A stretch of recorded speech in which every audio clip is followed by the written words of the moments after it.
Kwani rada, udem before apate ukedi alikuwa anakaa hivi. After amepata ukedi anakaa hivi. Kwani watu wanashangilia kupata ukedi huku nje? Usitake jua. Ukimwi imerudi wasee, msijifanye hamjaona statistics. Pigeni sherehe huko nje kabisa, lakini mkae mkijua ukimwi is back. In 2025 peke yake 13,000 women wamecontract while 6,000 men wamecontract. Kwa hivyo wanga mbaya hapa nje ichaji, usipige sherehe kiolela mbuda, utazied one way fadhe. Piga sherehe ukimind kesho pia unafaa ujimaintain upige sherehe. Juu hapa nje ni kuchafu, hakuna mtu anajali mwingine. Mambuda, machaji, manyonyes, pigeni sherehe mkiwa wise, mkiwa wajanja. Halo. Na sasa wenye wako nayo hata wakai wako nayo, si kama tena watu walikuwa wamekonda. Sasa wenye wako nayo ndo wamenona kaa nonsense. Kwa hivyo mambuda, chunga, wanga mbaya, wanga veri, wameona STI haitoshi, sasa ukedi ni kibao, maugonjwa ni most. Mandugu, tutaisha tuishe kabisa. Jamaa, sasa iko hivi. Leo ni 1st of December. Being the 1st of December, leo ni World AIDS Day. Na hizi ndio statistics ziko. Kenya, kuna 20,000 new infection in the past 1 year. Nairobi ndio inaongoza. Nairobi tunaongoza na. Hi guys, good morning. Mmeona the new statistics of HIV and AIDS. Wanasema the newly infected people ni aged between 15 and 34 na wana make up to 54%. Guys, it's time tuache kupimana macho. Unaona mse mniu una meet, unampimana macho. Mse ako na mse mwingine ana trust pia alimpimanga na macho. Na huyo mse alipatananga na yeye pia, huyo mtu mwingine pia kuna mtu mwingine ana trust alimpimanga na macho. Na huyo mtu mwingine pia kuna mtu mwingine pia na trust walipimana na macho. And the circle continues and continues. Wote aliona trust kama hizi kwa konayo, kama pia kuna demu mwingine anaitwa Njeri. Njeri venye na Njeri hizi. Mimi sinajua Njeri kutoka tukiwa watu hii. Njeri pia kuna mtu mwingine pia na trust. Guys, be faithful ama use protection. Tafadhali tumieni mpira. Unaweza kwa hapo una. So here Nairobi tunajua hii wenye wajapimwa ni wengi kushinda wenye wamepimwa. This number inaonekana ni kubwa sana. That is a very alarming concern kwa sababu Wakenya ni wagumu sana, ukiombea waende wapime ukimwi wanakataa, hata uwapatie 1 million hawatakubali kupimwa ukimwi for free. So you guys have heard that HIV and AIDS in Nairobi imekuwa too high na tunajua statistics inasema hivyo. Sasa msichana hapa alikuwa anasema hata mtu mkienda date siku ya kwanza mtu anataka you have sex. So, a lot of concern about this Nairobi is kwamba there's a lot of cheating going around. Unapata watu wanachitiana wakisambaziana. Ya pili, utapata kuwa hii rate ya 15 to 34 years. Wanasema this is like wababas, they are too much kwa watoto wadogo. These children should not be educated starting from tuseme lower classes. Children should start being taught about HIV and AIDS kwa sababu hii ya 15 years si watoto wanajipatia, ni wanasambaziwa kutoka huko watu wenye wako wazee kidogo. Usherati imejaa sana sana sana, na naona saizi festive season inakuja, watu wanaenda Christmas, wanaambia watu ushago be very careful na watu wa Nairobi, but I don't think watu wa Nairobi ndio wako nayo, because tumeona hata in Nyanza region and other parts of Western region the rate of HIV and AIDS it is everywhere. AIDS iko kila mahali, hakuna tia region unaweza ipata. Hii kikombe inaendelea na kuzunguka. Hii kikombe inaendelea na kuzunguka. Inasemekana Nairobi ndio inaongoza in new HIV AIDS infection. Juzi walikuwa wamesema Kikomeru. Ameru wamenyang'anywa kikombe na watu wa Nairobi. Watu wa Western wamereform. Hiyo kikombe imeishi na hao wasi. Lakini mambo imebadilika na ni ukweli. Hii kana test watu wa Nairobi. Na inasemekana it is those people who are aged between 13 years to 34 years. Hao ndo wako na hizo infection. Majenzi. Kuna ukimwi unaua. Ukimwi unaua. Ukedi unaua. Wewe unafurahia tu pale, unaenda unachomea kamsichana, unakachomea ngwai. Kanazima, unachukua unaenda kukula huko. Mazee, unakula ukedi. Unambebea hizo cookies. Unampea ndo azime, ndo unajiumiza mazee. Hii tabia wa Nairobi itaisha lini? Juu imezidi mazee. Road trip, ile mambo mnafanya huko. Mnakumbuka ile story ya Tamara? Kuna ukedi mazee. Abstain mazee. HIV is spreading in Nairobi. Guys, please be aware of gift givers. Gift givers are people who are infected with HIV and they go out intentionally giving out HIV to people who are not affected by HIV. These guys are called gift givers, guys. Please, if it's a girlfriend, a boyfriend you just met, make sure you guys go get tested. Don't trust anyone. And if they manipulate you and tell you, you don't trust me, babe, tell them I don't trust you. Let's go get tested. If they don't want, move on. Beware of gift givers, guys. I've told you. Beware of gift givers. Today is International AIDS Day na Nairobi ile ya kushare is now reflecting in numbers as Nairobi is leading in the HIV infection cases. And this is very critical because the new infections are happening among the young people aged between 15 and 34 years. Across Kenya, more than 1.3 million people live with HIV and AIDS, including more than 60,000 children. According to the recent report by the National Syndemic Disease Control Council, 3 out of 100 people are living with AIDS, and women are leading in the number of infections compared to men. In 2024, over 20,000 people died because of AIDS. That is an increase compared to the previous year. Health officials say that this is why early testing, taking your medicine and staying in care is so important. The good news is that the infections have dropped by 52% in 2025. And today being AIDS Day, the question is, do you know your status? And if you do, are you taking the necessary precautions? Apparently infections za ukimwi hapa Nairobi zimeongezeka by over 90% in the last year. Mpaka sasa tumefika ile point yenye Nairobi is the center of HIV infection in our country. Yani, you have succeeded kwa kufanya tabia mbovu bila protection. Sasa ndo nyinyi hao mmeshika ukimwi wakati kuna shortage ya ARV, sio? Now, let us talk about, because I made a video here a while back, talking about how I was privy to a conversation. Mali watu walikuwa nasema they do not care juu ya ukimwi. The biggest scare for them is pregnancy. That's it. And we need to talk about easy statistics. We need to talk about the male-centeredness that has brought us here. Leo ndo hiyo siku. Manake, when it comes to contraception, there is only one contraception plan yenye inakuruhusu to both protect yourself from pregnancy and HIV. Gani yo? Gani? Condom. Mmekata kutumia condom manake hamtaki kula sweet kwenye karatasi eti. Manake sijui mko allergic. Manake sijui zinaofanya mkanuka. Uongo mtupu. Just so you can excuse your love for mojolo and your disregard for your own health as women. Mimi naongelesha kina mama. Nyinyi wengine you fuck chicken for heaven's sake. Kina mama. What the hell? The easiest, cheapest way ya kumake sure hautashika ukimwi na hautashika mimba na hautashika all these STIs ni kufanya nini? Kutumia CD, si ndio? So mbona tuko huko nje tunawekwa IUD kwa kinembe, tuna bleed, tunaumia? Because the IUD insertion process, see, it's not a walk in the park. If you've ever had a IUD, you will attest. Yeah? Ni kama sijui watu wanakuchokora huko ndani, it's literally painful. You literally bleed. Wanawezeka vibaya, ibidi imetoka, ibidi umerudi ukawekwa tena vizuri.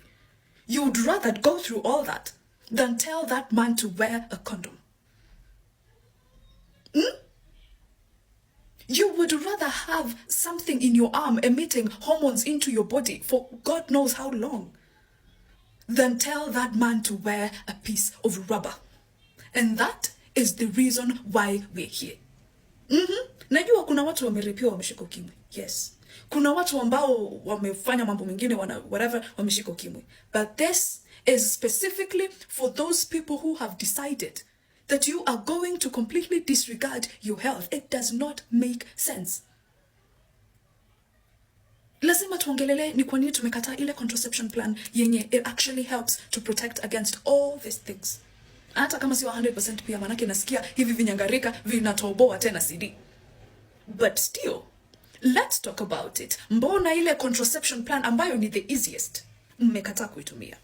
The same studies that are reporting right now the increase in HIV infections are also reporting a dangerous decline, by their own words, a dangerous decline in the use of condoms. Kwa kina nyinyi?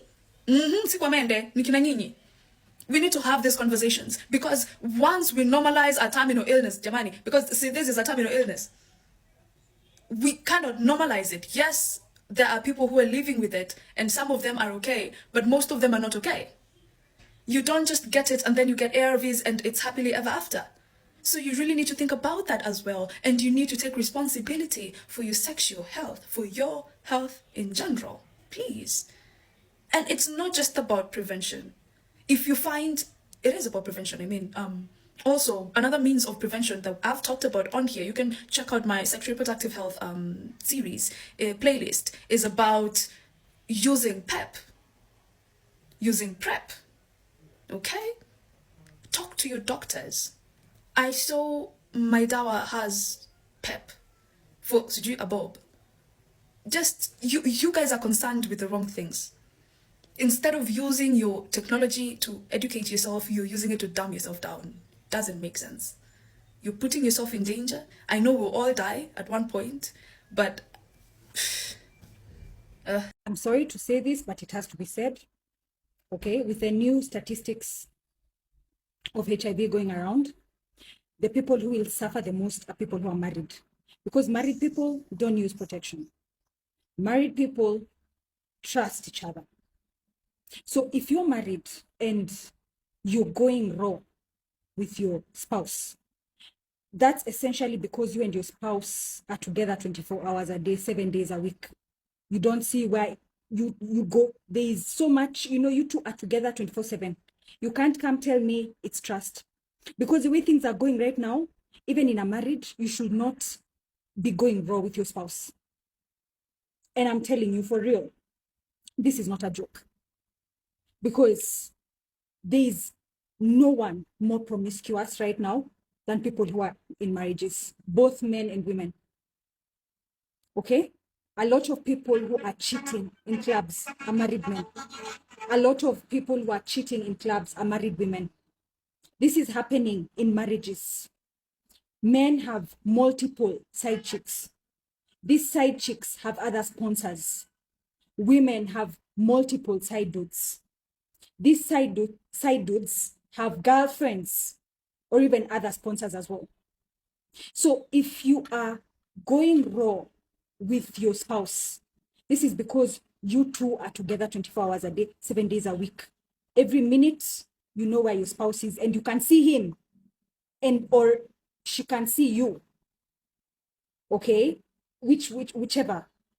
You can see your spouse 24/7. That's the only reason you should be going raw. Because at this time, y'all are messing with something. And the people who are going to be the biggest collateral are married people, especially the ones who are loyal, staying at home. Staying at home, loyal. Trusting only that your spouse. And then your test comes back and you're positive. Whilst you're pregnant. How many times have we heard of these stories? So I'm going to say again, the only reason you should be having raw smacks with your spouse is because y'all are together 24/7. Because the amount of infidelity out here, that your spouse, you're joking. You'll have stayed loyal for years only to find out that you're sick. Because these men don't care. And let's focus on the men.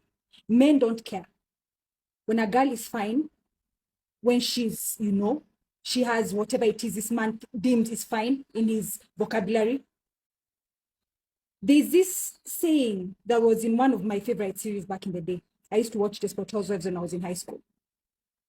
An erect penis has no conscience. If you remember that, you will know that your spouse is not someone to trust. Kunywa PrEP, buy any condom if possible, but going raw in this day and age, married or unmarried, but now mine is for marriages, is not something I would talk about. I would not even advise you to do something like that. You're going to get sick. Utaanza kumeza tembe. Happy World AIDS Day 2025. So last year I sat down and read you guys the HIV prevalence rate for all the counties in Kenya.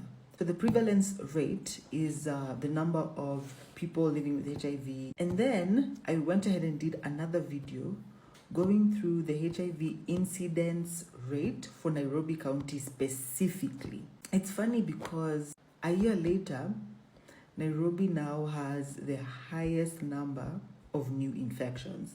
And that's what I was reading to you last year. For Nairobi County, I went through each sub-county and I highlighted the number of new infections from each sub-county. Guys, but it seems iliingia huku ikatoka huku. Now just reading you those numbers gives you an idea of, okay, how is my area like? What are the chances of me getting HIV based on where I live? But I think that shocked me the most is the mortality rate. And by the way, guys, I have a background in public health.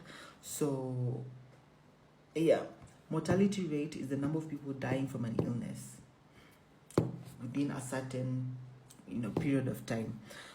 So for 2025, the top 5 counties that experience the highest mortality, number 1 is Nakuru.